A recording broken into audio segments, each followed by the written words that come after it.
अस्सलाम वालेकुम दोस्तों, कीअं आहियो? उमेद त बिल्कुलु ठीकु ठाक हूंदो। जी हा दोस्तों, असांजे इलाइक़े जो इंतिहाई बहितरीनु इंसानु, मुंहिंजो तमामु प्यारो भाउ ऐं मुंहिंजो ॾुख सुख जो साथी आहे, सदाई मूंखां मोहबत कंदड़ आहे ऐं असांजे इलाइक़े जो तमामु प्यारो माण्हू हाजी अब्दुल लतीफ़ जोयो साहिबु भले पार यानी उमिरि जी सादत माण्हुनि मके शरीफ़ मदीने पाक ऐं ॿिनि जेके आहिनि से अहम ज़ियारतुनि जी ज़ियारत करे अॼु जेका असां पहुता, कुझु ॾींहं अॻु पहुता ऐं अॼु मूंखे टाइम मिलियो ऐं वियुसि पोइ उते त ख़बरचार वरितमि ऐं यको मूंखे ख़बर हुई त अदा लतीफ़ जी तबियत बि कुझु ठीकु न रहंदी।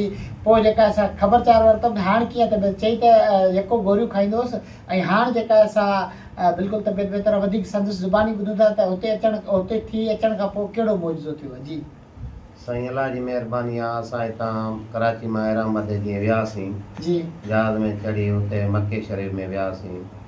बसि असांखे 12 बजे जी टाइम थियो, पोइ 12 खां पोइ वियासीं उमिरो करणु। जी उमिरो करे सफ़ा मरवा कयोसीं, तवाफ़ कयोसीं मके शरीफ़ जो। जेॾी महिल उते माना राति जो ताज निमाज़ पढ़ीसीं, ताज निमाज़ पढ़ी सुबुह जो सवेर जी निमाज़ पढ़ी अलाह खां दुआ घुरे, मुंहिंजो अलाह साईं असांखे गुनाहगार आहियूं, अलाए बदगार आहियूं, अलाए असां कहिड़ो वाक़ियो थियो आहे जो असांखे महिरबानी कर, असां ग़लती महसूसु करे तव्हांजे दर ते आया आहियूं, तौबा ताइब थी आया आहियूं। असांजी जेको दर्द आहे, बीमारी आहे, मर्ज़ आहे, दूर आहे, उहो ख़तमु कयो।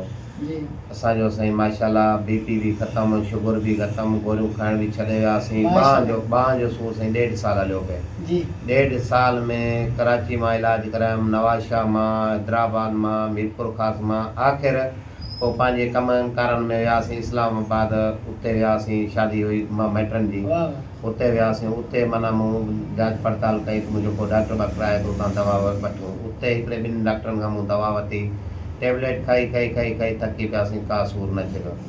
बसि अलाह जी महिरबानी थी। असां जीअं दुआ घुरी मके शरीफ़ मां वियासीं, पहिरियों उमिरो कयोसीं त सूरु असां कमरे ते रसियासीं, असांजे दर्द सॼो सूरु ख़तमु थी वियो बिल्कुलु। हाणे ही ॿाहूं ॾिस, मथे कयूं पिया, हेठि कयूं पिया, न त ॿाह मथे न थींदी।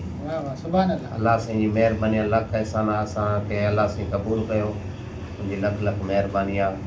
ॿिया मुस्लमान इंसान असांजा दोस्त ॿाहिरि, अलाह उन्हनि खे नसीब करे, पर इहो शइ जेकी आहे तमामु वॾी ॻाल्हि आहे, तमामु बहितरीनु। दोस्तों, अॼु अदा लतीफ़ वटि पहुतासीं। अब्दुल लतीफ़ जेको इंतिहाई मुंहिंजो प्यारो दोस्त आहे ऐं उमिरो जेको सो करे पहुतो वापसि ऐं तकलीफ़ दूर। चवंदा आहिनि त तौबा ताइब करण खां हर शइ अलाह पाक बेपरवाह बादशाह आहे ऐं हर कंहिंखे माफ़ु करण वारो आहे। सच पुछो त मूंखे वॾी ख़ुशी थी अदा अब्दुल लतीफ़ खे जेका असांजी सिहतियाब ॾिसी ऐं भले पार जो वरी बि मुबारकूं। ख़ुदा।